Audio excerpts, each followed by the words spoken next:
Mesdames et messieurs, bonjour, bienvenue à ces bulletins d'information sur Mandico Télévision. Il est 9h30 à Kinshasa, l'heure de vous informer. Commençons ces bulletins avec cette nouvelle en brève. Près de 10 jours après sa publication, le gouvernement souminois est attendu ce mardi 11 juin 2024 à l'Assemblée nationale pour l'audition de son programme. Sorti de ses entrailles de l'Union sacrée de la nation à la suite de l'heure d'enfantement entre sociétaires, il sera question pour l'équipe gouvernementale dirigée par la première fois par une femme de solliciter l'approbation de la représentation nationale en vue de leur permettre d'entrer en fonction et commencer les travaux. C'est dans ce cadre que Vital Kamerhe, président de l'Assemblée nationale, a réuni lundi 10 juin 2024 le membre du bureau pour les derniers réglages de ce jour, tant attendu 6 mois après l'investiture de Félix Tshisekedi. Changeant de chapitre, une femme et ses 3 enfants sont morts calcinés dans un incident survenu dans la nuit de dimanche au lundi 10 juin à Bukavu. Selon plusieurs sources, l'incident s'est produit alors que de nombreuses personnes étaient rassemblées devant leur téléviseur pour suivre le match de football entre la République démocratique du Congo et les Togo. Pour l'heure, les causes de l'incident restent inconnues. Suivez.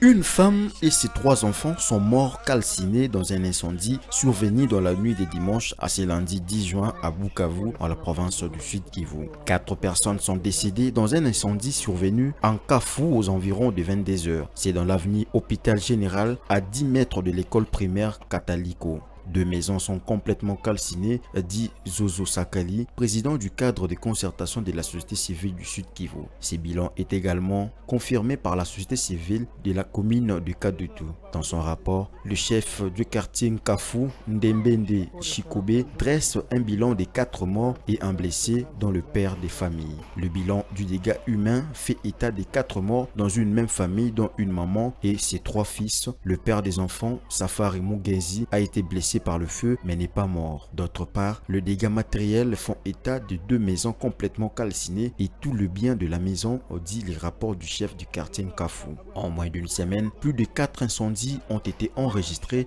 dans la ville de Bukavu, faisant également plusieurs dégâts matériels.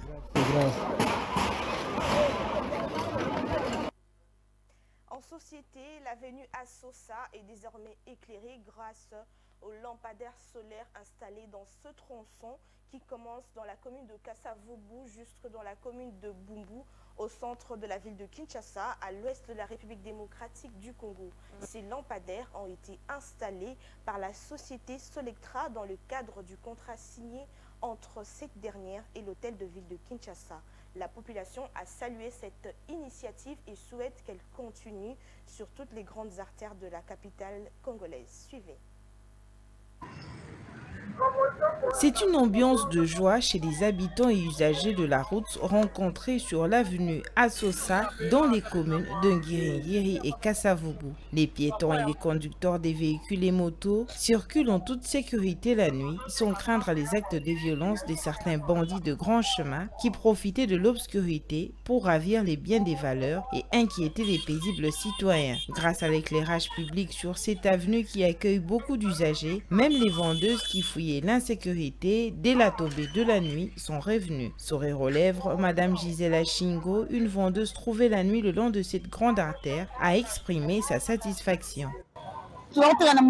Nous étions dans l'obscurité, les jeunes brigands qu'on appelle Kuluna nous dérangeaient chaque fois à Zeni. Quand on poursuivait ces brigands, ils nous arrachaient de l'argent. Maintenant qu'on a mis l'éclairage public, nous sommes calmes. L'éclairage de cette avenue a boosté diverses activités qui ne s'exerçaient presque plus la nuit par crainte des attaques des bandits qui opèrent dans l'obscurité. Babi Moulamba, l'un des motards transporteurs, est parmi les heureux bénéficiaires de cet éclairage public.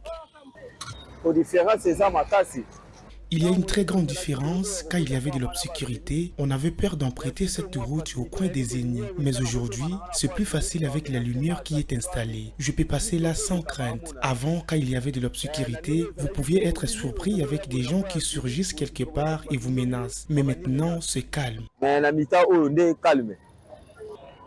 Les bénéficiaires de ce programme issu du contrat entre l'hôtel de ville de Kinshasa et la société Solectra souhaitent voir cette activité se pérenniser. Et tant qu'habitants natifs à Kasavubu, c'est vraiment des actes qu'il faut encourager. En tant qu'habitat natif de Kasavubu, ce sont des actes à encourager. Grâce à cette lumière, il n'y a plus d'insécurité que nous dénoncions et décrions autrefois. Nous félicitons le gouvernement provincial de Kinshasa, le président de la République, que ces changements ne s'arrêtent pas que sur l'avenir à Sosa. Féliciter vraiment le président Félix Tshisekedi l'initiative Oyo. La qualité des lampadaires proposés par la société qui exécute ce programme est supérieure à celle qui était installée dans d'autres artères longtemps avant, comme éclairage public dans la ville de Kinshasa. La population quinoise souhaite que ces projets s'étendent sur toutes les autres grandes artères des autres communes de la capitale afin de réduire le banditisme urbain, surtout dans les quartiers populaires. Les habitants sont aussi invités à respecter ces lampadaires pour ne pas plonger encore ces artères dans le noir. Parlons sécurité, les jeunes de la commune de Selembaou étaient dans la rue ce lundi 10 juin 2024 dans la matinée pour dénoncer la résurgence de l'insécurité à grande échelle qui bat son plein dans cette municipalité. L'initiateur de cette campagne invite les jeunes au respect de la loi, mais aussi à dénoncer tout comportement suspect auprès de la police. Reportage de Laetitia Moulalou et Vite Panzou. Coup de feu, extorsion, vol à main armée et meurtre gratuit, telle est la nouvelle forme de criminalité qui sévit à Selembao. Ces dernières semaines, plusieurs familles ont été visitées par des bandits, tantôt d'armes blanches, tantôt d'armes à feu. Depuis le début du semestre, on dénombre une dizaine de personnes tuées, plusieurs blessés et de nombreux biens emportés. Ce lundi 10 juin 2024, les jeunes de Selembao étaient dans la rue pour dénoncer la résurgence de cette insécurité à grande échelle. Si nous sommes descendus aujourd'hui sous la rue, c'est pour réclamer l'insécurité qui bat son plein dans notre quartier camping. Nous sommes natifs de ces quartiers camping, nous habitons la commune de Selembao, mais ces derniers temps, on ne dort plus. Nous sommes visités chaque nuit par les criminels. Et lorsque les criminels viennent, ils violent les mamans, ils violent nos sœurs, ils extorquent, ils prennent tous nos biens, ils partent avec ça. Sous l'œil impuissant de la police qui ne réagit pas. C'est pour cela aujourd'hui nous sommes réunis en tant que jeunes de ces quartiers pour réclamer afin que les autorités compétentes écoutent notre voix et viennent au secours de cette population de camping qui est abandonnée à son triste sort. C'est la raison pour laquelle nous sommes descendus aujourd'hui sous la rue pour réclamer vraiment la sécurité. On ne peut plus circuler au-delà de 22 heures. On ne peut pas. Donc lorsque vous circulez au-delà de 22 heures, automatiquement vous devez rencontrer des gens qui vont vous prendre tout ce que vous avez entre vos mains.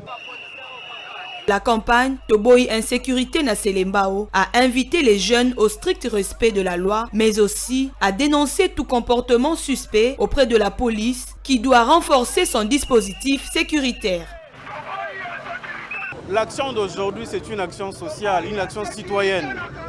Ça fait plus ou moins un mois que les ménages de Selembao sont visités par des bandits armés, tantôt avec des machettes, tantôt avec des armes à feu. Alors nous ne comprenons plus rien. C'est-à-dire qu'il ne se passe plus une seule nuit sans que les familles soient menacées, soient agressées. Et il y a des vols qui se font. C'est pourquoi nous sommes dans la rue aujourd'hui pour dénoncer ces actes d'un côté. Et nous avons déjà interpellé les autorités, nous avons saisi les autorités par rapport à cela. Nous espérons que dans les tout prochains jours, des mesures sérieuses et idoines seront prises. Au niveau de la commune de Selembao, nous nous sommes organisés de cette manière. Chaque quartier est appelé à ce jour.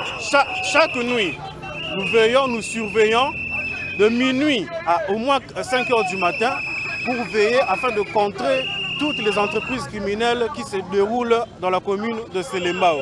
Hormis cela, le notable de Selembao propose à la population d'organiser dans chaque quartier des nuits de surveillance avec sifflets, cliquetis des marmites ou tout autre instrument sonore de minuit à au moins 5 h du matin pour contrer toute opération criminelle. Il demande également à la SNEL de lever la mesure du délestage qui cause l'insécurité. La vie est devenue invivable. Ce dossier mérite un réel suivi de la part des autorités. fin de ces bulletins. Madame, Monsieur, merci de votre attention soutenue. Restez branchés sur Mondico Télévision. Une pensée, un écrit.